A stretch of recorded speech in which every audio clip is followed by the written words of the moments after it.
The movie begins with Shelby, a man filled with anger and grief, breaking into a drug dealer's house.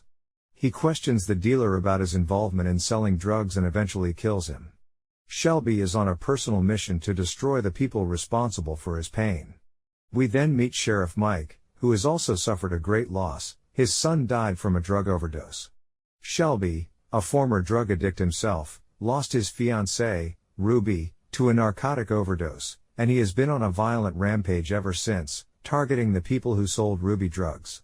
Shelby and Ruby were deeply in love, and Shelby had promised to marry her one day, turning her simple plastic ring into a diamond. Ruby had wanted to get clean for Shelby, but before that could happen, she overdosed. Mike, on the other hand, is struggling with his own guilt. He often looks at old photos of his son, remembering the good times they had together. Sometimes, he wonders if there was more he could have done to save his son. The town is also dealing with a huge drug problem, with many young people dying from overdoses. Shelby's violent actions begin to spread fear throughout the town. He is determined to take down the drug dealers who caused Ruby's death. Meanwhile, Mike, the town's sheriff, is stuck in a difficult position. He understands Shelby's pain, but he knows that Shelby's methods of revenge are only making things worse.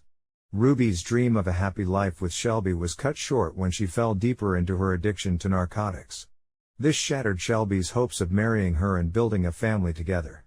Despite her struggles, Ruby was desperately trying to quit drugs. She even planned to attend St. Baptist Church, hoping they could help her get clean and rebuild her health. In a moment of determination, she made Shelby flush all his narcotics down the toilet, showing how serious she was about turning her life around. Shelby, however, was much more afraid of quitting. He feared the toll it would take on his body and mind. Despite this, he agreed to do it for Ruby's sake. The road to sobriety wasn't easy for either of them. They both experienced the painful withdrawal symptoms, sleepless nights, trembling hands, uncontrollable itching, tears, and agony. The struggle was so intense that they often questioned whether they could keep going. Ruby was hit especially hard by the pain. There were moments when she nearly gave up on getting clean. But every time, she found strength in Shelby's support, finding comfort in his arms. Shelby's workmate, seeing the toll this was taking on him, told him to go home, offering to cover his shift, and reminding him that the town was losing people to drug overdoses daily. Unlike Shelby, Ruby was fiercely battling her addiction, but she was on the edge of relapse. She needed just a little push to stay sober. It's clear that life is full of challenges, but it's how people face those challenges that shows who they truly are. Ruby knew this, even though she was struggling. She reached a breaking point and, in desperation, demanded money from Shelby to buy more drugs, revealing just how hard the fight against addiction was for her. Despite her struggle, Ruby was still determined to attend St. Baptist Church and work on her recovery. Meanwhile, Shelby, trying to stay hopeful, walked into a pawn shop to look for a diamond ring to symbolize his promise to Ruby. He vowed to come back with enough money to buy the ring. As he left, he ran into Elvis, his old drug dealer, who tried to slip him some drugs. But for the first time, Shelby stood his ground and refused, telling Elvis he was sober. This marked a turning point for Shelby, as he began to fight for a better future for himself and Ruby. Elvis, determined to see Ruby again, tried to reach out to her, but Shelby intervened. He offered Elvis $85 to stay away from Ruby, hoping to keep him out of their lives. Weeks passed, and the couple was making progress. They were slowly recovering from their struggles, spending quality time together. Ruby even found a job at a local second-hand store to contribute and support Shelby. Sheriff Mike, who had been dealing with his own issues, met with Elvis. Elvis suggested that Mike take on side jobs, but Mike was not interested and told Elvis to stay away from his car. The couple attended Ruby's sister's party to celebrate Connor's 9th birthday. At the party, Ruby's sister announced Ruby's engagement to Shelby, revealing their plans to marry soon. However, this news was met with disapproval from Ruby's mother, Greta. Greta was upset that Shelby had not asked for her permission before proposing. She demanded that Shelby promise to keep Ruby safe, but despite her initial anger, Greta eventually supported their marriage. Ruby's sister even generously offered her wedding dress as a gift to Ruby. Things seemed to be improving for Shelby and Ruby. Ruby even shared her plans with Shelby about getting baptized again, expressing her desire for a fresh start. However, their happiness was short-lived. Elvis, unwilling to lose his clients, approached Ruby and tried to offer her drugs. Ruby, caught in a vulnerable moment, was tempted but was also conflicted. The joy and laughter that had filled their lives began to wane as Elvis's presence brought trouble back into their world. The situation took a turn for the worse when Elvis spread lies about Shelby and Ruby. This led to tension and mistrust between them, threatening to undo all the progress they had made. Elvis's actions were clearly motivated by his own self-interest. He was determined to keep his regular clients, Shelby and Ruby, despite knowing the harm he was causing. His deceitful nature was driven by his desire to maintain his drug business. Shelby's world shattered when he discovered Ruby's lifeless body, a victim of a drug overdose. In his grief and fury, he brought Ruby's body to Pastor Paul, hoping to fulfill her last wish to be baptized in the river, even in death. Overcome with rage and with nothing left to lose, Shelby resolved to seek justice for Ruby's death. He was determined to take down those responsible for her addiction and eventual demise. Sheriff Mike, who had a personal connection to the case, was well aware of Shelby's intent. Mike had known both Shelby and Ruby for a long time. Shelby had been friends with Mike's late son, and both Shelby and Elvis used to play ball together. Mike understood that Shelby's quest for vengeance was inevitable.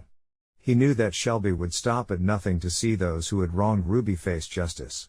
The first target on Shelby's list was Elvis, his own cousin, who had played a significant role in Ruby's downfall by introducing her to a variety of dangerous drugs. Ruby had been deeply betrayed by Elvis's lies, feeling utterly let down and betrayed. She had trusted Shelby to stay clean, but now she felt cornered and deceived, believing that Shelby was using drugs behind her back. Elvis, under pressure from his own supplier, Darius, who had been demanding higher sales, decided to reveal some critical information. He told Darius that he had been getting his drugs from the Brown Hotel in Columbus, where different rooms were used for transactions every night. Elvis's desperation to supply Ruby with drugs was partly due to the trouble he was facing with Darius, who was pressuring him to increase his sales. Determined to seek justice for Ruby and put an end to the drug trade that led to her death, Shelby drove to the Brown Hotel. There, he interrupted a lively party and confronted a man named Kenny. Shelby aggressively demanded information on where he could find the drugs that had been part of the party. Kenny, intimidated by Shelby's wrath, revealed that a man named Skeeter was selling drugs from room 1507 at the hotel. Armed with this new lead, Shelby prepared to track down Skeeter and bring him to justice for his role in Ruby's death. Shelby pounded on the door of room 1507 with a fierce determination. When Skeeter answered, Shelby confronted him aggressively, revealing that he was the one who had killed Elvis. He warned Skeeter that Darius, his supplier, would face the same fate if he didn't comply with his demands. Darius, realizing the gravity of the situation and the danger he was in, tried to calm Shelby down by offering him $10,000. But Shelby wasn't interested in money, he was more focused on getting the information he needed. When Darius's threats turned serious, with a gun pointed at him, Darius agreed to help. Darius revealed that his supplier, known as Coyote, lived in a large house in Quentin County, on T Lake Street, close to Foyt. With this crucial information, Shelby left the hotel, ready to track down Coyote. Meanwhile, Sheriff Mike arrived at the scene of the earlier shootout. He learned from Skeeter that Shelby had obtained the location of Coyote from Darius and was heading to Quentin County with the intention of killing him. Mike knew Shelby was driven by revenge and was deeply concerned that things might spiral out of control. Mike saw a reflection of his own son in Shelby and felt a sense of responsibility. He hoped to make amends for his past mistakes by helping Shelby before his quest for vengeance went too far. Sheriff Mike had missed the chance to save his own son, and he was determined not to make the same mistake again. He was now racing against time, driving as fast as he could toward Quentin County, hoping to prevent Shelby from making a tragic error. Mike knew that Shelby was on a path of revenge that could end in disaster, and he was desperately trying to find him before it was too late. Meanwhile, Shelby arrived at Coyote's safe house. The place was heavily guarded and packed with armed thugs. Through a crack in the door, Shelby saw one of the guards brutally cutting off a man's hand and then shooting him multiple times. The sight was brutal and confirmed that he was up against dangerous and ruthless people. Determined to reach Coyote, Shelby had to come up with a plan. He quickly assessed the situation and decided to create a diversion. He used hand grenades to attack the guards and cause chaos. The explosions drew attention and created confusion, giving Shelby a chance to slip into the compound undetected. As Shelby infiltrated the safe house, Sheriff Mike continued his urgent drive toward Quentin County. He was aware that Shelby was outnumbered and outgunned. The situation was dangerous, but Mike was determined to help. He knew that Shelby was driven by rage and that if he didn't intervene, things could end very badly. Inside the compound, a fierce gunfight erupted. Shelby fought his way through the guards, each moment bringing him closer to Coyote. When he finally cornered Coyote, the confrontation was intense. Shelby pointed his Kalashnikov at Coyote, but he quickly realized that the magazine was empty. Out of ammunition, the two men were forced to fight hand to hand. Despite the odds, Shelby managed to overpower Coyote. Seeing that he was losing, Coyote made a desperate attempt to escape into the wilderness. But Shelby wasn't about to let him get away. After a tense chase, he finally caught up with Coyote and captured him. As Shelby searched Coyote's phone, he discovered that there was someone else behind the scenes, orchestrating the drug operations. This person was at the top of the criminal hierarchy, and Shelby knew that finding and confronting them would be crucial. Sheriff Mike arrived at the scene and confronted Shelby. He pleaded with him to give up his quest for vengeance, arguing that killing Coyote or anyone else wouldn't bring Ruby back. Mike promised to bring justice in the right way and hoped to convince Shelby that there was a better path. During this intense confrontation, Mike's partner was seriously injured when one of Coyote's remaining men broke into the scene. In the midst of the chaos, Coyote was finally shot and killed by Sheriff Mike. It was a bittersweet victory, as the danger was far from over. Shelby, now fueled by a mix of anger and grief, followed the clues from Coyote's phone to Peter, Ruby's brother-in-law. Peter was also a well-known member of the church group and had been helping Ruby navigate her struggles with addiction. The discovery that Peter was involved in the scheme was a shocking blow for Shelby. A fierce struggle ensued between Shelby and Peter. In a dramatic and heartbreaking turn, Shelby used the same syringe he had found beside Ruby's lifeless body to kill Peter. The act was both a final revenge and a desperate attempt to make sense of the pain. As the film draws to a close, Shelby is seen walking into the river, ready to be baptized. It's a symbolic act of purification and redemption. However, his journey has taken a toll on him, and he succumbs to his injuries. In the end, Shelby is reunited with Ruby in the afterlife, finding peace and closure after a tumultuous and tragic quest for revenge. The film ends on a somber note, reflecting on the heavy costs of vengeance and the enduring pain of loss. If you enjoyed this recap, don't forget to like and subscribe to our channel for more updates. Hit the bell icon so you never miss an upcoming recap.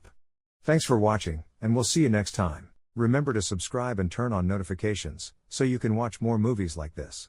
Thanks for watching.